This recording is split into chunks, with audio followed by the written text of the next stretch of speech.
अगर आप जुड़े रहना चाहते हैं संजीवनी भोजपुरी से तो सब्सक्राइब करें हमारे चैनल को और वीडियो पाने के लिए इस बेल बटन को दबा दें। संजीवनी स्टूडियो, हर दिल की आवाज।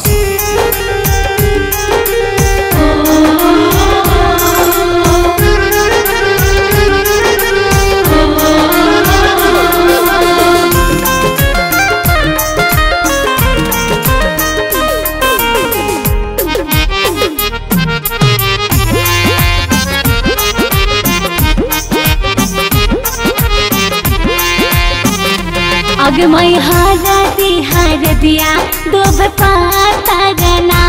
अगमई हर दिया दूब पाता गना, अगमई हर दिया दूब पाता गना, अगमई हर दिया दूब पाता गना, अगमई हर दिया दूब पाता गना, अगमई हर दिया दूब पाता रहना, अगमई हर दिया दूब पाता रहना।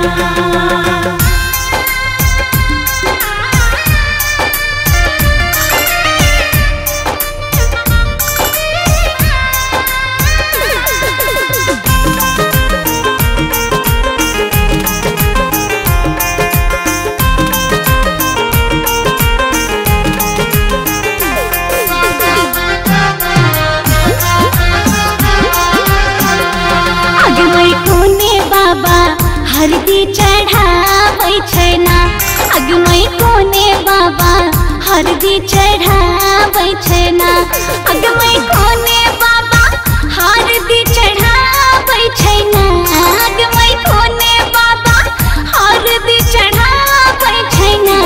अगमई बाबा से बाबा अपन बाबा ना, अगमई बाबा से बाबा अपन बाबा ना, अगमई हर दिया दूब पाता रहना, अगमई हर दिया दूब पाता रहना।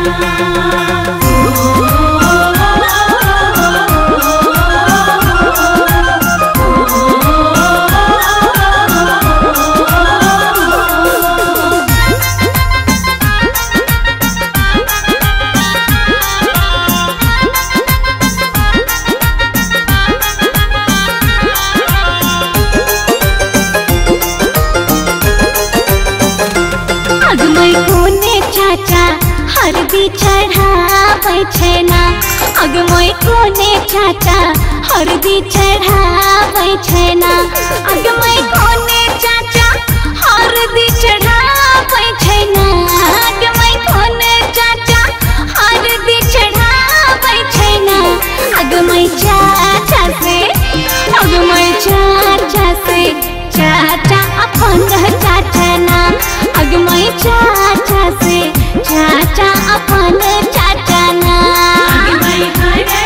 हर दिया दूब पाता रहना, अगमई हर दिया दूब पाता रहना।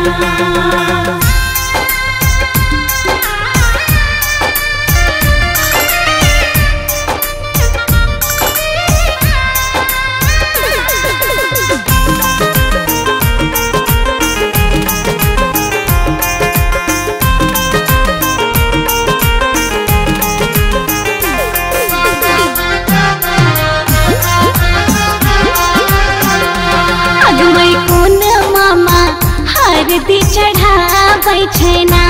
अगमई कोन मामा हरदी चढ़ाबै छै ना, अगमई कोन मामा हरदी चढ़ाबै छै ना, अगमई कोन मामा हरदी चढ़ाबै छै ना, अगमई मामा से मामा अपन मामा ना, अगमई मामा से मामा अपन मामा ना, अगमई हर दिया दूब पाता रहना, अगमई हर दिया दूब पाता रहना।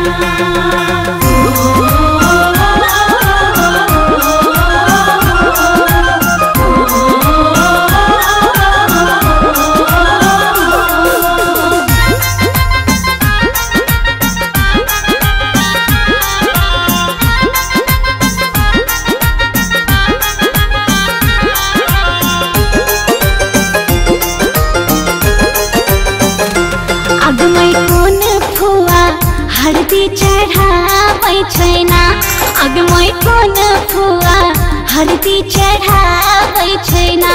आगे मैं कोन